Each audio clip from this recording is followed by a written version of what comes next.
Hello everyone, welcome to a very important video. This over here is a bag that I'm going to be taking traveling very shortly with me. And over here on my phone, I have 20 questions that I want to answer. I have a very special occasion to celebrate. It's not every day that something as special as your favorite hobby reaches something as significant as 20,000 subscribers, so I knew I wanted it to be something big. So what I've decided to do is to honor the fact that 20,000 of you are here. I wanted to take 20 questions from you guys and travel near and far to 20 different locations to answer these 20 questions. Over the course of this video, I'll be meeting with friends in foreign places, in close places, at their places, at my places, to answer the 20 questions you all have so kindly offered me. Now, I wish I could keep the jump cut consistent, but unfortunately, after I answer this first one, I'm suddenly gonna get a haircut change, a change of clothes, and most importantly, be in Canada. That's where I'm headed first.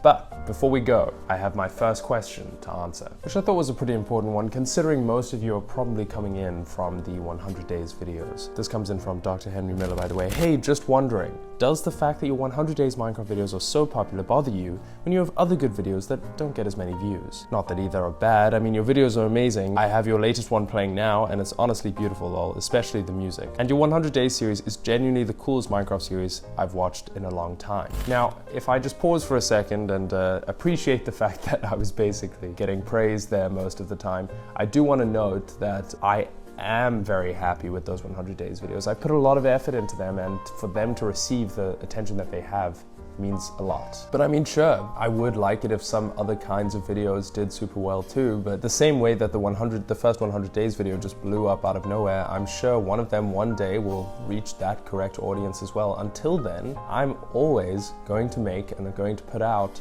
the kind of content I would like to see myself on YouTube, and the kind of content I enjoy making, and the kind of creative passion projects that I want to put my effort into. While the Otherworld saga that I've made with the 100 Days series has really motivated me to continue on with that storyline, which will be coming to an end in the next year or two, I'm not going to sacrifice wanting to do creative projects such as this, which I know that the 20,000 sub special won't do particularly well. I still want to make it. I still want to do something special for this occasion. And when the creative urge strikes me, I will always make videos I enjoy making. And those videos reach enough people now that I'm satisfied. Even my lowest amount of views is always a couple hundred, which is honestly astounding compared to just 2 years ago. So I'm pretty content with where I am, and any improvement from this would be a fucking miracle as far as I'm concerned. I suppose I wish every video could get the same amount of attention as the 100 Days videos do, but it just so happens that a series I put a lot of effort into is getting a lot of attention,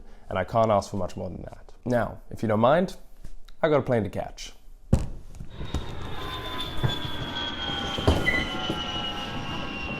So welcome to Christina Lake, Canada. I'm out here in kind of blistering heat. I tried to do this in the morning so that at least, you know, I won't die out here. But I wanted to answer a question that comes from Curbs Band's YouTube channel, who asked, what is your favorite video I have ever made on this channel? Which is kind of a difficult question to answer. You know how artists all have their babies, you know, they can't really choose between them. But I do have to say that I have a particular affiliation with growing up with Minecraft. It was the first time I put my entire ethos into a video, like my entire personality and story. I wasn't putting on any accents or pretending to find things funny when they weren't. It was a story video of my life growing up with the game. And I think that was quite a big benchmark. I think growing up with Minecraft really cemented the fact that, because it got so much love and appreciation, it was the first video that got significantly more than 100 views or whatever. And I think that really showed that people preferred my authenticity to what I was doing before then. And then since then, I've tried to be as, you know, authentic as possible. And no matter what topics or types of content I decide I want to make, I always try and make sure that I'm bringing an authentic angle to what I'm doing. Even if somebody else has done it before, or even if I think that the topic inherently is or the style of editing is inherently inauthentic, I try and imbue as much of my personality into it as I can so that it comes off as honest. and as a video project that is uniquely from me and not a copy-paste of a personality or a genre. But of course there are so many others that I love with my entire heart, like Ascent from the Forest. More recently I really enjoy the entire The Forest series actually. 100 Days in Minecraft Xbox 360 edition, title update 13. I thought it was a really interesting point for the storyline that I'm doing with that series, and I had a lot of fun and learned a lot of new editing techniques. Yeah, so those are two others that crop up as well. I hope that gives you enough of an answer. I hope it wasn't too much too much of a cop-out. So I'm out here tanning at the lake, on the deck, on the Christina Lake deck. Very relaxing time. Thought I'd answer a question that came in from Logan Greeter. What is my favorite console? This is kind of a classic, but I'm gonna have to go with the Xbox 360. I mean, as much new stuff the Xbox One brought to the table, it never quite had that feel, and I grew up as an Xbox head. My brother had PlayStations, but I didn't really play them, and although I can appreciate that they may be high quality these days, back in the day, the Xbox 360 was pretty much peak, pretty much as good as it got console-wise, or at least in my opinion. Thank you for the question, Logan Greeter. I'm gonna go back to tanning. Alright, as it starts pouring with rain here, I got a question from SendL546. If there wasn't an option, by the way, beautiful waterfall here, hello. If there wasn't an option to go back to old Minecraft versions, what kind of content would you make? Now let me introduce you to my very good friend here, Eric, who I met in person for the first time today. Oh, hi. He makes dinosaur-themed and reptilian-themed videos on his channel. And honestly, the addiction to the outdoors that it sort of reeks is something that I'd be very interested in doing. So today we're here in Syracuse, New York. Syracuse, New York. And we're going to find ourselves, well, we already found ourselves a salamander, but we're going to find ourselves a frog. That's the goal, because this is the type of content I would make. Is there anything else you want to say before we jump cut? Frogs are cool. Man, he loves frogs. Anyway, we're going to try and find ourselves a frog. We'll be back in a second. Okay. Oh, you want me to find one? Yeah, but you can find, you know what I'll do? I'll go over there, and then you can find, you can be like, hey, you know, like shout. Frog!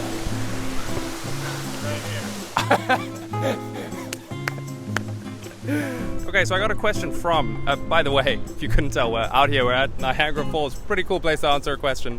I'm trying my best here to pick the best spots to answer 20 of these questions, but we got a question from Encore, which is what got me into making videos in the first place. And aside from the fact that I grew up watching YouTubers, which was probably the biggest influence, I had this habit of showing younger friends of mine, like people in VC and stuff on the Xbox 360, like a world that I'd made or something that I pretended I was doing for a YouTube series, and then they'd ask, oh, what's your YouTube channel? I'd be like, no, I don't really use YouTube. I use this other app, like you probably don't have it downloaded or something like that. I'd always come up with some excuse because the channel didn't exist, because I didn't know how to make YouTube videos. So I decided, okay, I'm gonna make real YouTube videos to show these people that I actually can be a YouTuber. And that was also a big inspiration for starting to make videos, aside from other YouTubers. And by the way, one of those people that I lied to consistently over the course of many years is standing right here. What do you have to say? I don't really have anything to say. I think it was fun. I just really enjoyed playing games. So you actually do this shit. It was like really cool to see you actually, you know, get somewhere more than just pretending you were doing something with no recording equipment. And now it's real. Yeah. Now I've got 20,000 reasons to show that it's real. Thanks, guys. Yeah. It's all been to Con Michael. I'm here in Cincinnati, Ohio, in a backyard, undisclosed. I won't dox anyone. Next to a beautiful bonfire to answer the question from Ranzid Mango of what are some of my favorite games from my childhood or otherwise. I assume he's implying other than Minecraft. Well, first of all, my favorite game of all time is Hyperlight Drifter, which is an indie sort of roguelike. I also grew up playing a very niche warfare game called Plants vs. Zombies Garden Warfare when I was a kid, which nobody else except my one friend Michael, who's currently behind the camera, played. Lastly, I have to throw in the Dark Souls 3 game to answer this question as well, because I think I've played that game like 8 times, and every single time it's still been enjoyable despite its difficulty. All the branch offs from those games and those genres have also been really enjoyable, but those 3, I think, aside from Minecraft, have been like real magnum opuses in my gaming journey. So I'm here at Vancouver International Airport in Canada, if those of you who don't know. And the question I got was from Seg Noggin. He was asking, will you ever do another 100 days on the Minecraft console edition series? He also threw in another question, which is a sneaky two-parter question, but I'll give it to him. P.S. Will you ever do 100 days of the Minecraft Better Than Adventure mod? The answer to both of those questions is a resounding yes. Also, sorry for the uninteresting background, but I mean, this is where I'm sitting right now. It's not exactly very interesting in and of itself, and I didn't want to disturb anyone, you know, be like obnoxious in the airport. I have a very specific plan for the next 100 days using console edition Minecraft, which pertains to Xbox One edition and doing a multiplayer thing with it, like going onto an SMP with some friends and doing 100 days through in that. And then as for the 100 days of Minecraft Better Than Adventure mod, yeah, I'm definitely going to be tackling that, but it's not part of the direct series, so it might be at some very distant point in the future. Anyway, thank you for the question. It's hot as hell here, so I got a flight to catch. I'm here at undisclosed beach bay location. It's a very beautiful day. I'm here rock pool hunting with my girlfriend for her thesis, and I wanted to answer a question while I was here to tick one off the list, which is if I get the ideas for how I make my builds from my head, or if I use a reference. And I don't use a direct reference, but I was introduced to the usage of the app of Pinterest through my girlfriend, who's currently holding the camera, which has been super helpful, because whenever I think of something that I want to make, I'm not exactly sure how I want to make it. And I don't even look up castle in Minecraft. I'll just look up castle and then scroll through a bunch of real life pictures and then see how they're made and try and translate that as a reference to the game. All right, I'm here in Stellenbosch in the Western Cape on a beautiful sunny afternoon heading toward evening at a local dam. And I wanted to answer a question from Rentropy, which was, do you edit your own videos? And if not, who does? 90% of the time, I edit my own videos, but over the last year or two, I've been hiring editors, and 3 of them mainly I've taken on who have done really, really good work.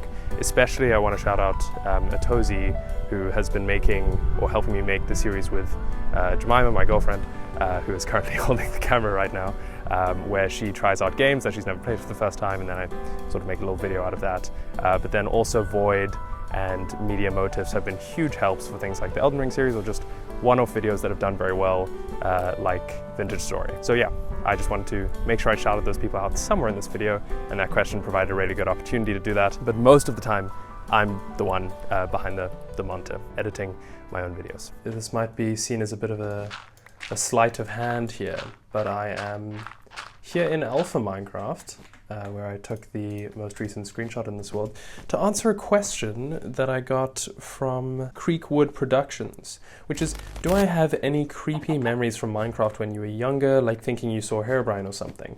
And of course, I just felt like I had to rejoin my Alpha world as a separate location is what I'm counting to answer this question.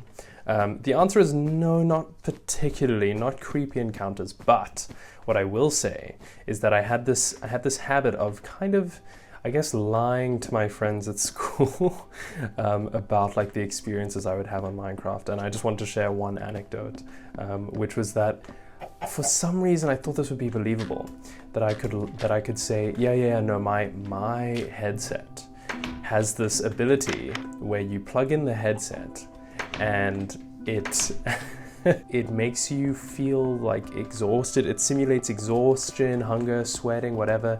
And I would tell these tales of how I was traversing the desert in Minecraft and, like, you know, going through all these adventures. But like, it couldn't just be that. It was like, it was real. It was real also. So that's why I had to come up with that part about like, about it actually being like a real thing that happened and that I felt because of something I plugged into my headset. I don't know, kids, you know, they come up with anything. They come up with anything to be entertaining. All right, I'm here on the street of my childhood home. I obviously won't be disclosing where that is for obvious reasons.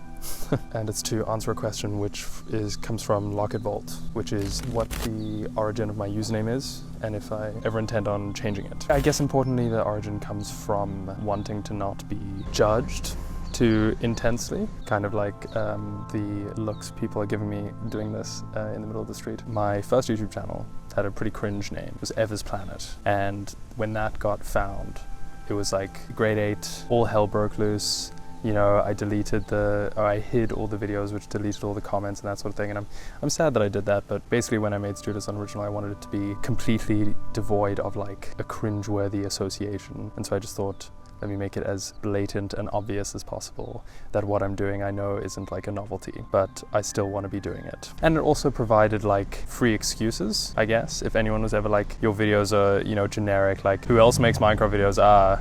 But I'm like, well, you know, read the username, you know what I mean? I always really liked that aspect, being able to just point people to the very plainly obvious of my username being the name of the channel. And I also wanted to reference something while I was here, which is why this is being filmed on a 2006 Panasonic DVD camera, this whole video. I don't know, the format, this digital format, feels like it has so much heart to it, so much like, sort of like teeming with vibrancy. Maybe it's because I grew up, you know, having these sorts of cameras around the house and grew up seeing myself through the lens of this footage, and of course there's a nostalgic association with it, but something about it just feels so genuine. And for a Q&A milestone like this, where I wanted to film all over the world and answer questions, you know, honestly, I felt like what could have been a better medium to do it through than this. And sure, it may sacrifice quality at times, but I'm sure you watching this agree that it definitely makes up for it in its vibe.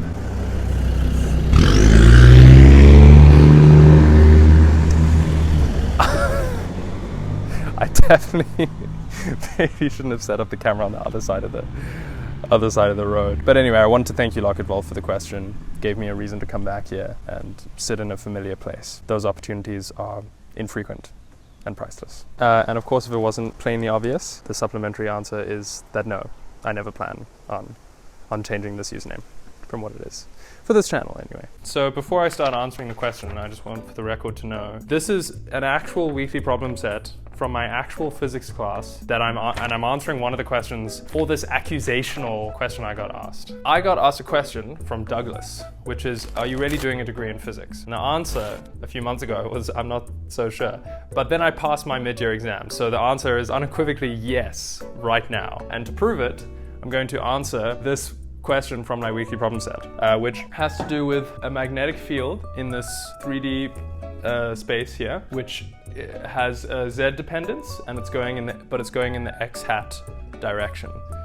And then we want to find the force on this loop, which has sides of length A and a current which is flowing in that direction. Okay, so I'm going to be using this formula to find all the forces acting. Now, naively, one might think, looking at this problem, you have a magnetic field acting in the x-hat direction, which is perpendicular to the flow of current. So using that good old right-hand rule, which some of you might remember from physics in high school, you might think, okay, well that means we've got current, magnetic force, force 1 is going up like this. And then you'd think the force is coming out here. And then you got F3, and then you think the other force is going out there, so that the forces are all acting in opposite directions, and you get a net 0 force out of this problem. However, we have the problem up there of Z, which, as you can see, is negative in the bottom half of this loop and positive above it. The sides will kind of be the same. You got F1, you'll be coming down here, and then the side will suddenly go inwards like that. Similarly on this side, the force over there still does point out when we're dealing with just the positive Z, but now we're going into negative Z territory. We get cancellations like this with the sides. But now there's a big problem, because these guys don't cancel anymore, because now we have a negative Z, which means we have a negative magnetic field. It means the current is going this way, the magnetic field is going up this X or down this X-hat line, and now the force is acting in the same direction as F1. So it's not actually 0. It's phi. It's a joke. It's a little joke, is it? Yeah. Anyway, it's Greek humor. To answer this question entirely, we know that the components of F2 and F4 are still going to be 0, but now we've got this situation. We have to calculate these integrals. Luckily, we have enough information to do that, I being the current, and the integral of F1 goes from, seeing as this length is A along the y-hat direction, we've got negative A over 2 to A over 2 And then this cross product, we have a, we write this out here. Obviously in terms of the direction of the length, these are both going to be negative, I mean 0, because there's no x or z components. But the y direction is a change in y, it's a dy going that way. So it's negative dy. And then b is given to us as kz 0, 0. And then the cross product of these is kz dy z hat, which is now what we're going to be putting into the integral, which goes from negative a over 2 to a over 2 kz dy z hat, which is fine as an integral. We just have kz a over 2 minus a over 2, which is plus a over 2 is a. That's f1. f2 is exactly the same, except this isn't a negative anymore, because we're at the bottom and we're coming this way up the y-axis, still from negative a over 2 to a over 2. So this is the only difference, which means that negative comes in, which means you end up getting negative the same answer, but then you think, oh my god, oh no, they're going to cancel. Not yet.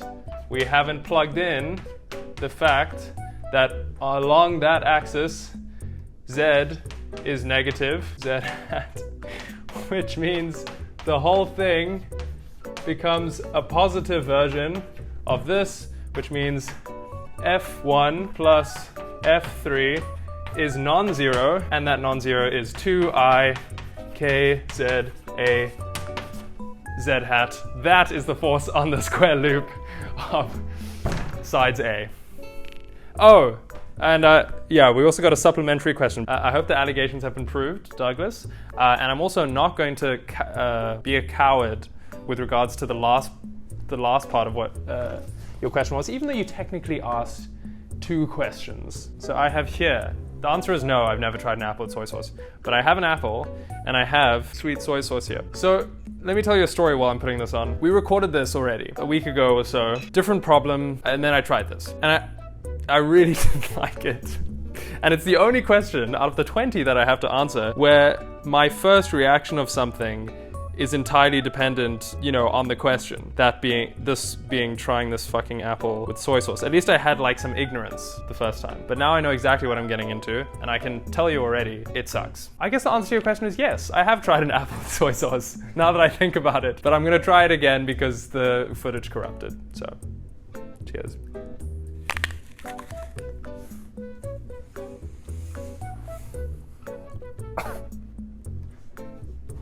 It's really bad. And the last time I got Max to try it, I don't think he's gonna do that again. Again, the whole ignorance is bliss. I hope you weren't implying that you eat these. Really fucking gross. You've got weird soy sauce though.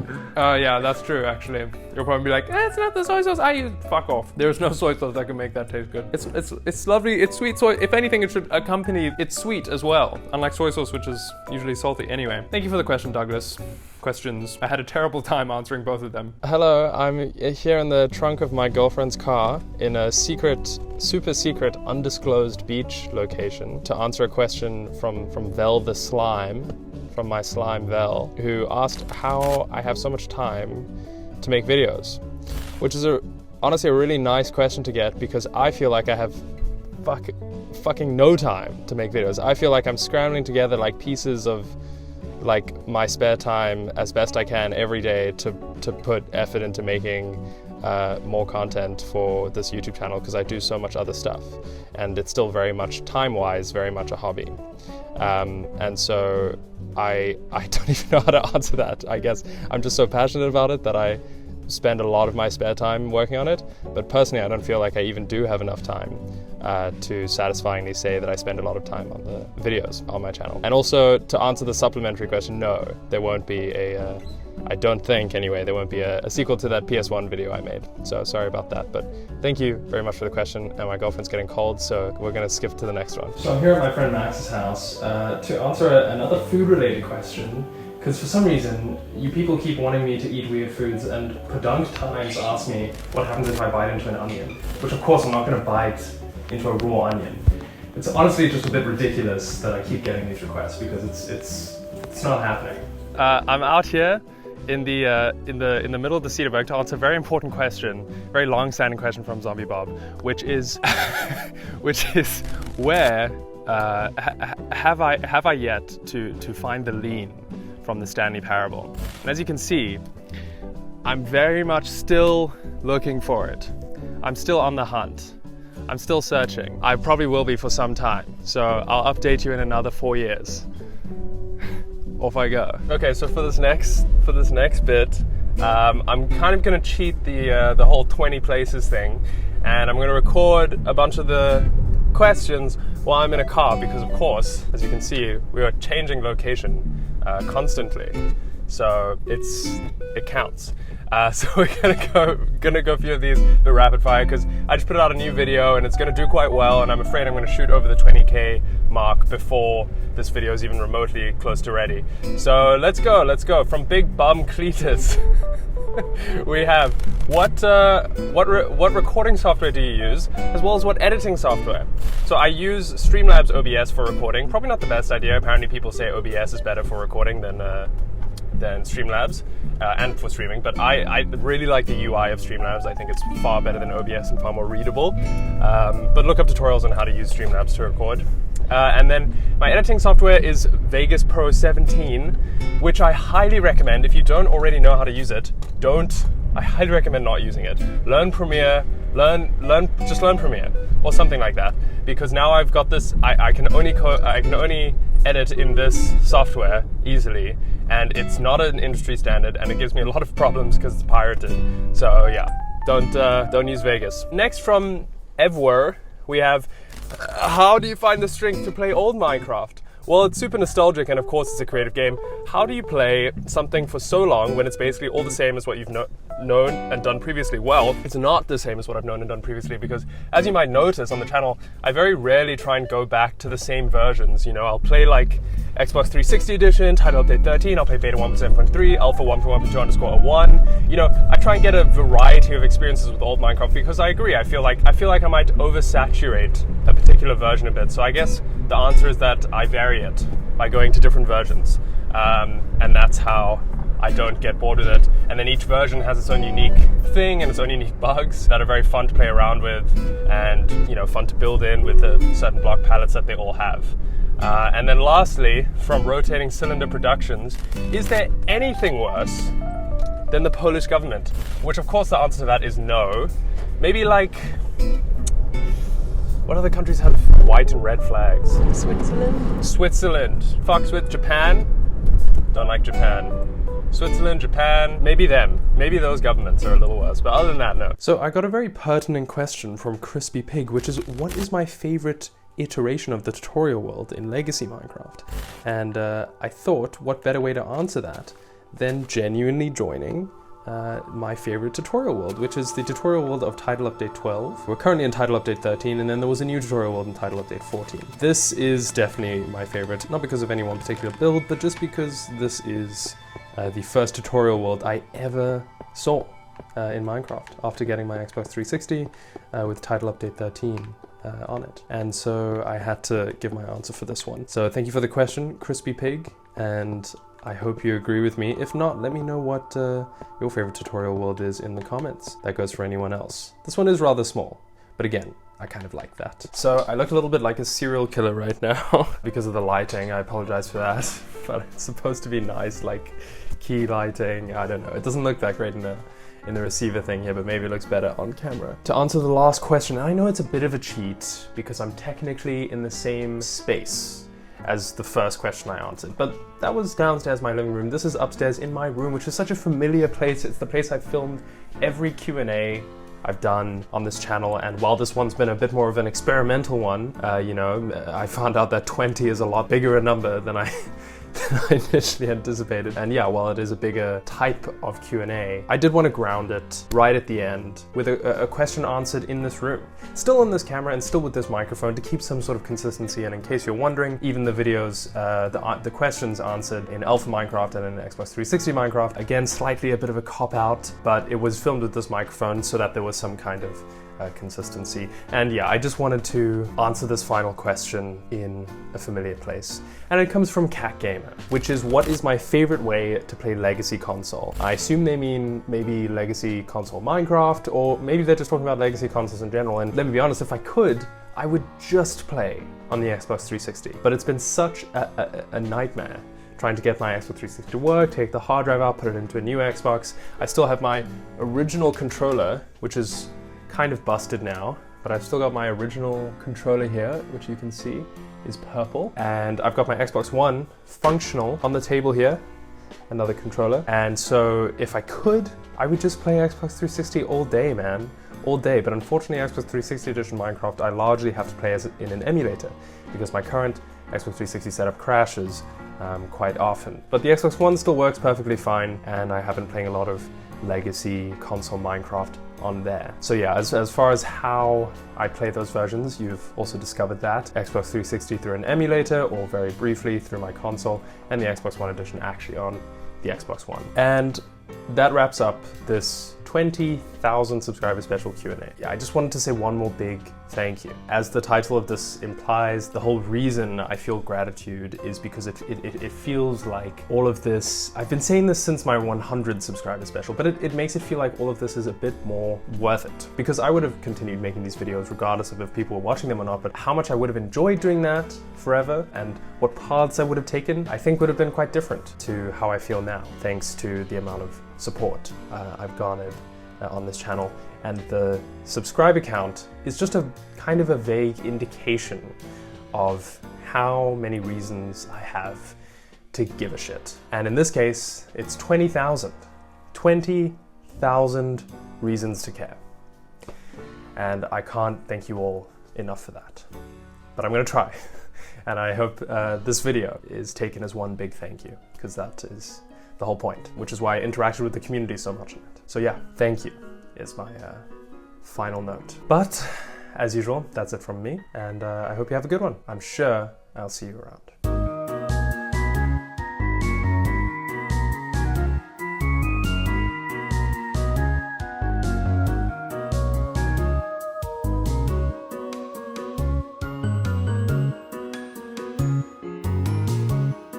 Generic turns camera off after video is done.